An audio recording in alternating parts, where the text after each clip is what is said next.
আজকে বাংলাদেশ থেকে যারা খেদিয়ে দিয়েছে, তাড়িয়ে দিয়েছে, যেতে বাধ্য করেছে,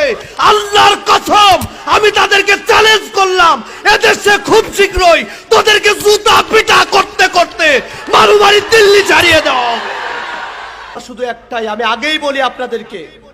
আপনাদেরকে বলে দিতে চাই, আপনাদের জেনে রাখা দরকার,